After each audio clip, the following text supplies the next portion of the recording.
तो चलिए दोस्तों, परसेंटेज क्वेश्चन टाइप्स के सीरीज को आगे बढ़ाते हुए अगला क्वेश्चन देखते हैं। और ये टाइप बड़ा ही इंपॉर्टेंट है, खास करके जब ये अभी एसएससी जीडी का जो एग्जाम चल रहा है, तो उन विद्यार्थियों के लिए जो एग्जाम नहीं दिए हैं, जो दे दिए हैं वो तो अगले एग्जाम के लिए देखें, ठीक है। जो नहीं दिए हैं उनके लिए बड़ा इंपॉर्टेंट है, वो बड़ा गौर से देखिएगा इस टाइप को। हो सकता है इस तरह का क्वेश्चन आपको पूछा जा सकता है आने वाले एग्जाम्स में, यानी कि जो अभी जो एग्जाम चल रहा है आपके शिफ्ट में ये क्वेश्चन आ सकता है। तो देखिए जरा, एक परीक्षा में कुल छात्रों का 35% हिंदी में, 45% अंग्रेजी में तथा 20% दोनों में फेल हुए, ठीक है। दोनों विषयों में पास होने वाले छात्रों का प्रतिशत क्या है? तो सिंपल से कॉन्सेप्ट है इसका कि 35% हिंदी में फेल हो गया, 45% अंग्रेजी में फेल हो गया और 20% दोनों में फेल हो गया। तो आप इसको डायग्राम की मदद से समझिएगा। जैसे यहाँ देखिए, यहाँ 20% दोनों का फेल है, यहाँ इस तरह से लिखते हैं इसको, ठीक है। अब ये हो गया हिंदी का और ये हो गया इंग्लिश का, ठीक है। ये हिंदी का है और ये इंग्लिश का है। तो अब देखिए हिंदी में कितना फेल है, 35% फेल है, तो 35 और यहाँ पर दोनों में फेल हो रहा है 20, ठीक है। तो 35 में से 20 घटा के यहाँ लिखेंगे 15। अब ये जो सर्किल है ये हिंदी का है, तो 15 और 20 35 हो गया। इंग्लिश में देखिए कितना फेल है, 45% फेल है, 45% फेल है, 20% दोनों में फेल है, यानी कि हिंदी से भी 20% आएगा और 45% से भी 20% आएगा। तो ये इस तरह से समझने के लिए अब 45 में से 20 घटा दीजिए, यहाँ आता है 25, ठीक है, 25। तो अब देखिए इंग्लिश में 20 और 25 45 हो गया और हिंदी में 15 और 20 35 हो गया। इसका मतलब है कि हिंदी में टोटल 35 है और इंग्लिश में टोटल 45 है, लेकिन 20 जो है दोनों में कॉमन है। 20 क्या है, दोनों में कॉमन है, ठीक है। 20% ऐसा विद्यार्थी है जो कि हिंदी में भी पास है और फेल है और इंग्लिश में भी फेल है, यानी कि ये पूरे फेल है, ठीक है। तो इस तरह के क्वेश्चन को समझने के लिए आपको देखना ये पड़ता है कि वो फेल पूछ रहा है या पास पूछ रहा है। यानी कि यहाँ जो पूछेगा, देखिए यहाँ पर फेल का प्रतिशत दिया रहेगा, वहां भी फेल का प्रतिशत दिया रहेगा। एक विषय में फेल, दूसरे विषय में फेल और दोनों विषय में फेल, और आपसे जो पूछेगा वो दोनों विषयों में पास पूछेगा, ठीक है। दोनों विषयों में पास का प्रतिशत पूछेगा। तो यहाँ देखिए ये टोटल फेल का डायग्राम था। 15% सिर्फ हिंदी में फेल है, 25% सिर्फ इंग्लिश में फेल है और 20% दोनों में फेल है। सुनिए ध्यान से सुनिएगा, 15% सिर्फ हिंदी में फेल है, 25% सिर्फ इंग्लिश में फेल है, यानी 25% सिर्फ इंग्लिश में फेल है और 20% दोनों में फेल है, यानी कि टोटल फेल का प्रतिशत कितना हो गया? 15, 20, 25, 40, 20, 60, यानी कि जो 60% है ये टोटल फेल है, ठीक है। अब इसमें कौन कौन है? इसमें एक विषय में फेल वाला भी है, एक विषय हिंदी या इंग्लिश, ठीक है, यानी कि हिंदी और इंग्लिश ये दोनों एक विषय वाला फेल भी इसी में है 60% में, और जो दोनों में फेल है वो भी इसी में है, ठीक है। तो यहाँ पे इसको कह सकते हैं ये जो 60% है ये या तो इंग्लिश में फेल है, या तो हिंदी में फेल है, या फिर दोनों में फेल है, ऐसा ये प्रतिशत कर सकते हैं। तो टोटल ये फेल का परसेंटेज है, ठीक है, यानी कि इससे बाहर फेल नहीं है। तो अब देखिए बोल रहा है कि दोनों विषय में पास होना है, यानी कि जो आपसे पास प्रतिशत पूछ रहा है, पास परसेंटेज पूछ रहा है। तो 100% पे इसका काउंटिंग करेंगे, 100 में से 60% घटा दीजिए 40%, तो 40% यानी कि 100 माइनस 60 कर देंगे तो 40% आ जाएगा। ये 40% क्या हो जाएगा? दोनों विषय में पास है, 40% दोनों विषय में पास है। तो ये जो क्वेश्चन है इस तरह से आपको एक अलग तरीके से पूछा जा सकता है। कैसे पूछेगा? 35% यहाँ पास कर दे देगा, वहां भी पास कर दे देगा, इसमें पास, इसमें पास और यहाँ दोनों में पास, ठीक है। तो बताइए दोनों में फेल कितना है? तो ध्यान रखिएगा, दो तरीका सिंपल क्वेश्चन आता है इसका, एक फेल फेल दोनों में फेल और यहाँ पर दोनों में पास पूछ देगा, फिर ये पास पास दोनों में पास और यहाँ फेल यानी दोनों में फेल का प्रतिशत पूछ देगा, ठीक है। ये इसका फर्स्ट टाइप यानी सिंपल टाइप कर सकते हैं इसको, ठीक है। तो समझ गए इसका कॉन्सेप्ट इसका क्लियर है। अगला टाइप देखते हैं 35%, क्वेश्चन नंबर 34 में एक परीक्षा में 35% छात्र एक विषय में असफल होते हैं, ठीक है। एक परीक्षा में 35% छात्र एक विषय में असफल होते हैं तथा 42% छात्र दूसरे विषय में असफल होते हैं। वही है, कॉमा दिया हुआ, इसका मतलब 42% जो है वो भी असफल का प्रतिशत है, जबकि 15% छात्र दोनों में असफल होते हैं, ठीक है। अगर 2500 छात्र परीक्षा में शामिल हुए तो कितने छात्र एक विषय में सफल हुए लेकिन दोनों में नहीं? अब यहाँ देखिए, यहाँ क्या पूछ रहा है कि दोनों में सफल नहीं हुए, दोनों में सफल नहीं हुए, उसको पूछ रहा है, वो पूछ रहा है सिर्फ कि एक विषय में सफल कब बताइए हमको।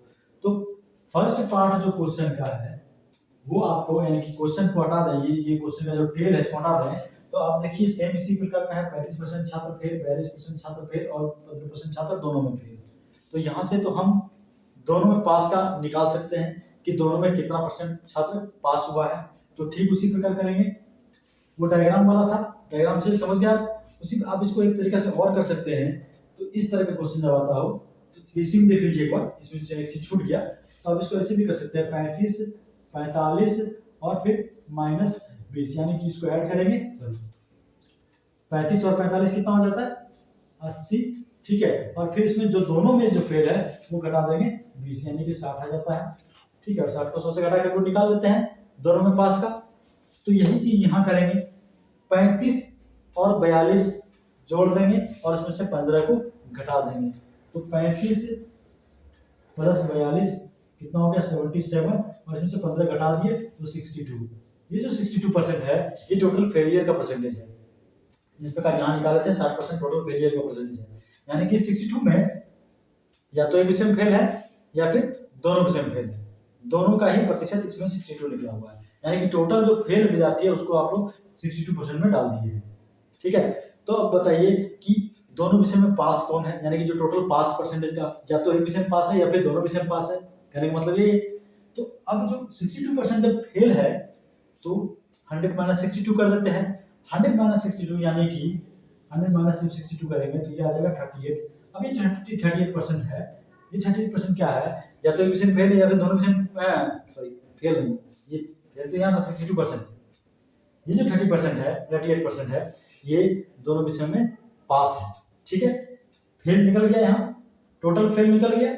अब ये टोटल पास हो गया, 38% विद्यार्थी दोनों में विषय में पास है या फिर एक विषय में पास है। इस तरह से इसको समझेंगे कि 38% विद्यार्थी जो है या तो एक विषय में पास है या फिर दोनों विषय में पास है।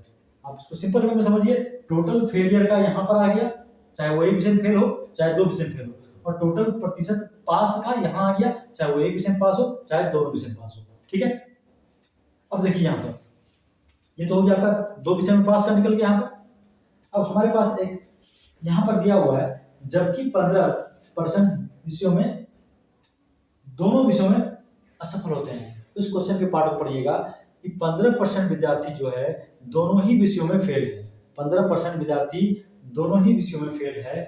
इसका मतलब है कि 100 - 15 करते हैं तो 85, ठीक है। इसको बताइए, तो 100 में से 15 85% जो है ये आपका क्या निकल गया, हम 15% दोनों विषयों में असफल है, 15% दोनों विषयों में असफल, उसको निकाल दिए। अब बचा हमारे पास 85। तो 85 क्या है, 85 यही है एक विषय, ठीक है, एक विषय में सफल, या सॉरी इसमें और है, इसमें आपका दोनों भी है, इसमें प्लस दोनों विषय में सफल, ठीक है। यहां देखिएगा इस 85 में कौन है, इसमें कौन कौन है, इसमें एक विषय में सफल वाला भी इसी में है और दोनों विषय में सफल वाला भी इसी में है, ठीक है। क्योंकि हम 15% दोनों में जो असफल थे, जो दोनों में असफल था उसको तो निकाल दिए। अब इसमें आपका एक विषय में सफल बच गया, दोनों विषयों में सफल बच गया, ठीक है। तो एक विषय में सफल है तो एक विषय में फेल भी हो सकता है इसमें, और एक विषय में, यानी कि समझना ये चीज है कि 85 में जो है उसमें सफल वाला का प्रतिशत है, जिसमें एक विषय में सफल हो सकता है या फिर और दोनों विषयों में सफल हो सकता है, ठीक है। तो ये 85 हो गया।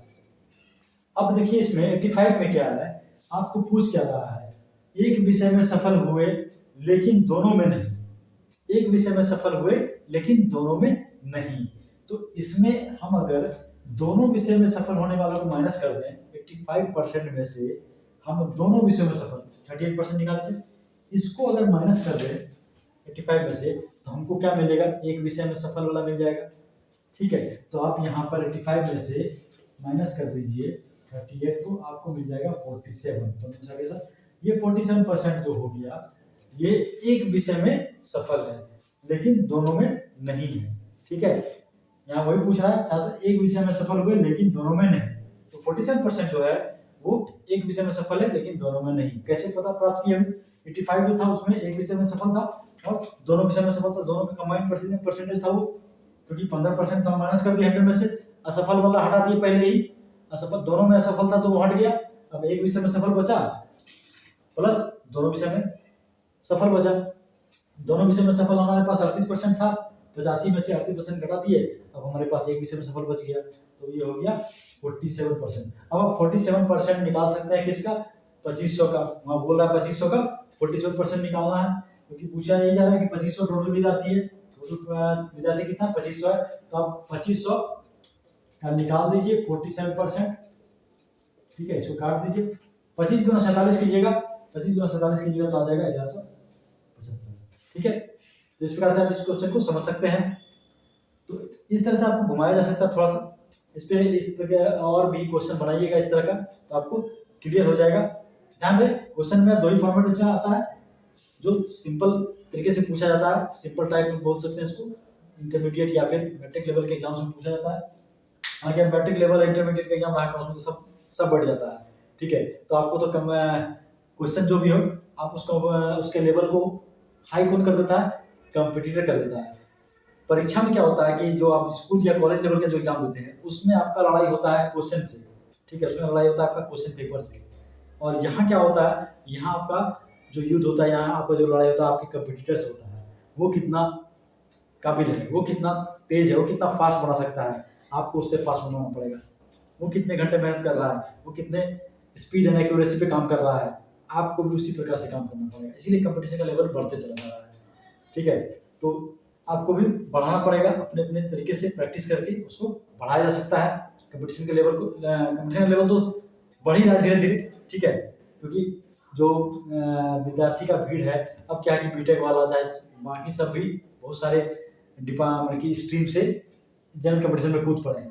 पहले जनरल कंपटीशन में प्लेन ग्रेजुएशन वाले, सिंपल ग्रेजुएशन वाले आते थे, चाहे वो आर्ट्स से आए, चाहे साइंस से आए, चाहे कॉमर्स से आए, लेकिन अब आपका टेक्नोलॉजी से भी आ रहा है, इसमें टेक्निकल फील्ड के भी आदमी आ रहे हैं, तो इसलिए कंपटीशन का लेवल बढ़ गया है। ठीक है, अब जो सीजीएल में बैठ रहा है वो भी एमटीएस में बैठ रहा है, तो निश्चित है कि एमटीएस का कट को हाई कर देगा। ठीक है, तो यहाँ अगर कोई सोचे कि हम मैट्रिक पास किया और हम एमटीएस के लिए एलिजिबल हैं, तो उसका जो टक्कर है वो सिर्फ मैट्रिक वालों से नहीं है, उसका जो टक्कर है यानी उसका जो भिड़ंत होने वाला है वो वहाँ पर मैट्रिक वालों से नहीं होगा, उसका भिड़ंत होने वाला है सीजीएल वालों से। ठीक है, वो अपना कंपटीटर को सीजीएल वाले के बराबर मान के चले, और तो एक दो बार जो मैट्रिक दोबारा भी देकर आते हैं उनसे भी उसका टक्कर हो सकता है। ठीक है, तो इस तरह से आपको प्रिपरेशन करना पड़ेगा कि आपको अपने लेवल को बहुत हाई लेकर चलना पड़ेगा। तो चलिए अगला टाइप देखते हैं। तो 35 नंबर क्वेश्चन में है, किसी परीक्षा में 65% छात्र अंग्रेजी में पास हुए और 56% गणित में, 25% यानी कि जो पास हुए हैं 65% छात्र अंग्रेजी में पास हो गए और 56% छात्र गणित में पास हो गए। ठीक है, 25% दोनों विषयों में फेल हो गए। 25% क्या हुआ? दोनों विषयों में फेल हो गया। यदि 4 से 14 दोनों विषयों में पास हुए तो कुल छात्र कितने थे? ठीक है, सिंपल क्वेश्चन है। थोड़ा सा अंतर इसमें यह है कि जो पहले हम लोग जो टाइप देखे थे उसमें यहाँ भी पास था, ये भी पास था और ये भी पास था, या फिर ये फेल था, ये फेल था और ये भी फेल था। ठीक है, यहाँ क्या कर दिया गया है कि इसमें आपको एक विषय का पास दे दिया है, ठीक है, और दूसरे विषय का भी पास परसेंट दे दिया है, और जो दोनों विषय में देना चाहिए था पास परसेंट, उसके बदले क्या कर दिया कि दोनों विषयों में फेल का प्रतिशत दे दिया। ठीक है, तो ये क्वेश्चन को और आसान कर दिया, बहुत ही सिंपल तरीके से बन जाएगा। आप इसको बिना कॉपी कलम लगाए बना सकते हैं। ठीक है, तो देखते हैं कैसे बनता है। तो आप एक कॉन्सेप्ट को ध्यान रखिएगा, जैसे कि मान लेते हैं कि 100 विद्यार्थी है, कहीं पर 100 स्टूडेंट है, ठीक है, 100 स्टूडेंट है, तो उसमें से अगर कहा जाए कि 70 विद्यार्थी को, मान लेते हैं 70 विद्यार्थी को चाय पसंद है, ठीक है, 70 स्टूडेंट को चाय पसंद है, ठीक है, और 50 विद्यार्थी को कॉफी पसंद है, 50 विद्यार्थी को कॉफी पसंद है, 70 विद्यार्थी को चाय पसंद है, 50 विद्यार्थी को कॉफी पसंद है। तो जब आप, अब विद्यार्थी तो वहां 100 ही है, तो अब जो जोड़िएगा 70 और 50 को तो हो जाता है 120। तो इसका मतलब क्या है 100 से पार कर गया 20, इसका मतलब है कि 20 विद्यार्थी ऐसा है जिसको कि दोनों पसंद है। 20 विद्यार्थी ऐसा है जिसको कि दोनों पसंद है। ठीक है, तो इसी कॉन्सेप्ट को आगे बढ़ते हुए यानी कि लेते हुए हम लोग काम करेंगे। अब जरा इसी से थोड़ा सा आगे बढ़ते हैं कॉन्सेप्ट में। ठीक है, मान लेते हैं 100 विद्यार्थी है, 100 विद्यार्थी है। अब देखिए 100 विद्यार्थी बोला जाए, पहले आपको बोल दिया जाए, पहले ही बोल दिया जाए कि 30 विद्यार्थी को कुछ भी पसंद नहीं है, 30 विद्यार्थी को कुछ भी पसंद नहीं है। 100 विद्यार्थी वहां उपस्थित हैं, लेकिन बोला जा रहा है कि 30 विद्यार्थी को कुछ भी पसंद नहीं है। तो आपके पास अब जो विद्यार्थी बच गया वो सिर्फ 70 बच गया। अब आपके पास जो विद्यार्थी बच गया वो सिर्फ 70 बच गया, यानी कि जिसके पास जो जिसको कुछ ना कुछ पसंद है। ठीक है, उसमें दोनों पसंद वाला भी है और एक चीज पसंद है, किसी को दूसरा चीज पसंद है। इस तरह से 70 ही हमको बचा है जिसको कुछ ना कुछ पसंद है। 30 तो पसंद नहीं है, 30 को तो कुछ भी पसंद नहीं है। ठीक है, तो इसमें देखिए अगर बोला जाए कि 50 विद्यार्थी को चाय पसंद है, यहाँ भी बोलते हैं 50 विद्यार्थी को चाय पसंद है, और 30 विद्यार्थी को बोला जाए कि कॉफी पसंद है, तो यहाँ जब 50 और 30 को जोड़िएगा तो कितना हो जाएगा, 80 हो जाएगा। 50 और 30 को जोड़िएगा तो 80 हो जाएगा। अब इसमें देखिए आपके पास काउंटिंग के लिए तो केवल 70 ही था, 70 को ही कुछ ना कुछ पसंद था, तो 10 जो एक्स्ट्रा बढ़ गया, यानी 70 से जो 10 बढ़ गया 80 में चला गया, वो जो 10 है उसको दोनों चीज पसंद है, उसको क्या है, दोनों चीज पसंद है। ठीक है, अगर वो और ज्यादा बढ़ जाए, मान लेते हैं 50 को चाय पसंद है और 60 को कॉफी पसंद है, तो 50 और 60 जोड़ देते हैं तो 110 हो जाता है। तो हमको काउंटिंग 70 से ही करना पड़ेगा, यानी 70 से कितना आगे गया, 70 से चला गया 40 आगे, 110 70 से 40 आगे चला गया, यानी कि 40 विद्यार्थी ऐसा है जिसको कि दोनों पसंद है, यानी कि चाय भी पीता है और कॉफी पीता है। अब आप ये क्वेश्चन बड़े आराम से बना लीजिएगा बिना कॉपी कलम लगाए हुए। देखिए किसी परीक्षा में 65% छात्र अंग्रेजी में पास हुए और 56% गणित में पास हुए। ठीक है, 25% दोनों विषयों में फेल हुए। अब जब 25% फेल हो गया तो हम 100 में से 25 घटा देते हैं, तो हमारे पास 75 ही है। 75 पे ही हम काउंट करेंगे, 75 पे ही हम काउंट करेंगे। अब वहां देखिए 65% पास होने वाला है और 56 गणित में पास होने वाला, दोनों को जोड़ दीजिए। 65 और 56 कितना होता है, 65 और 56 जोड़ दीजिए तो 65 56 और तो 11 121। ठीक है, 121 हो गया। तो अब देखिए 75 से 121 जाने के लिए कितना फासला है, यानी कि 75 और 121 में कितना अंतर है, तो वो जो अंतर होगा वही आपका आंसर होगा, यानी कि वही होगा दोनों विषयों में पास होने वाला का, यानी कि जो दोनों चीज को पसंद करता है, जैसे कि हम क्वेश्चन पहले बताए, जो दोनों चीज को पसंद करता है वो इस तरीके से निकलेगा। 121 में से 75 घटा देते हैं तो हमको मिलता है कितना मिलेगा, 121 में से 75 घटा दीजिए तो 46 क्या मिलेगा, यानी कि 46। ठीक है, 11 से 5 अच्छे, और यहाँ पर 11 7 के 4 तो 46, यानी कि जो 46% है, ठीक है 46% है, इसको दोनों विषयों में पास है, ये दोनों विषयों में पास है। फिर से एक बार देख लीजिएगा, 25% हम पहले ही माइनस कर दिए, आगे 75 हमारे पास 75 ही है, 75 पे ही काउंट कर सकते हैं। ठीक है, वहां 65 था, यहाँ 56 था, दोनों को जोड़े तो 121 हो गया, तो 75 से कितना आगे निकल गया, 75 से आगे निकल गया 46, यानी कि 46 को दोनों चीज पसंद है, यानी कि दोनों विषयों में पास है। 46 क्या है, दोनों विषयों में पास है, तो 46% आप निकाल सकते हैं। और यहाँ दिया हुआ है आपको, यदि 414 दोनों विषयों में पास है, 414 दोनों विषयों में पास है, तो इसका मतलब है 46% बराबर कितना हो गया, 414। इसको सॉल्व कीजिए, 100% पूछा जा रहा है आपसे, 100% बराबर 414 बाय 46 गुना 100। ठीक है, इसको सॉल्व कीजिएगा तो ये हो जाएगा कितना हो गया, ये हो गया 207 और ये हो गया 23। ठीक है, 9 बार पढ़िएगा कट जाएगा, इसको 9 बार में काट सकते हैं, तो ये आंसर हो गया 900। ठीक है, यानी कि 9 × 100 900, तो 46% बराबर 414, तो 100% बराबर 900।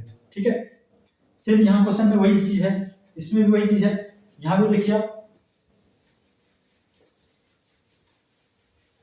किसी पार्टी में 70% व्यक्ति कॉफी एवं 65% व्यक्ति चाय पीते हैं, 27% व्यक्ति कुछ नहीं पीते हैं। तो 27% जब कुछ पीता ही नहीं तो उसको हटा दीजिए। ठीक है, 100 में से माइनस कर दीजिए तो हमारे पास बचा कितना, 73%। 70% और 65% को जोड़ दीजिए, 70 और 65 कितना होता है, 135। ठीक है, 135%। तो अब 73 से ही काउंट करेंगे, क्योंकि 27 तो कुछ करता ही नहीं है, तो 27 को काउंट ही नहीं करना है। 73 से आगे कितना गया, 73 से आगे गया, 73 से आगे कितना चला गया, इसको 62। 5 में 3 का 2 और 13 में 7 के 6। तो ये 62% जो है ये आपका दोनों चीज को पसंद करता है, यानी कि कॉफी और चाय दोनों पीते हैं। तो यहाँ देखिए क्या दिया हुआ आपको दे दिया है 62% बराबर कितना होता है, व्यक्ति कुछ नहीं पीते हैं, लेकिन 248 व्यक्ति कॉफी और चाय दोनों पीते हैं। तो कॉफी और चाय दोनों पीते हैं, तो आप यहाँ निकाल दीजिए 62% बराबर 248, इसको जब काटिएगा यानी कि 100% निकालने के लिए क्या करेंगे 248/62 इंटू 100 करेंगे, ठीक है। इसको काट देते हैं 31 आ जाएगा और इसको काटिएगा 124 आ जाएगा। इसको कितना बार में कट जाएगा 4 बार में, 4 बार पढ़ेंगे तो 400 आंसर हो जाएगा इसका 400। तो बड़ा सिंपल है। तो इस तरह से आप टाइप को समझ सकते हैं। आप और भी परीक्षा क्या कहते हैं दूसरी किताबों से या सेट से प्रैक्टिस कर सकते हैं। इस तरह के टाइप मिलते हैं तो आप इसी कॉन्सेप्ट से उसको सॉल्व कर सकते हैं। ठीक है, चलिए मिलते हैं अगले वीडियो में। यदि वीडियो पसंद आया हो तो लाइक कीजिए, शेयर कीजिए और चैनल को सब्सक्राइब कीजिए।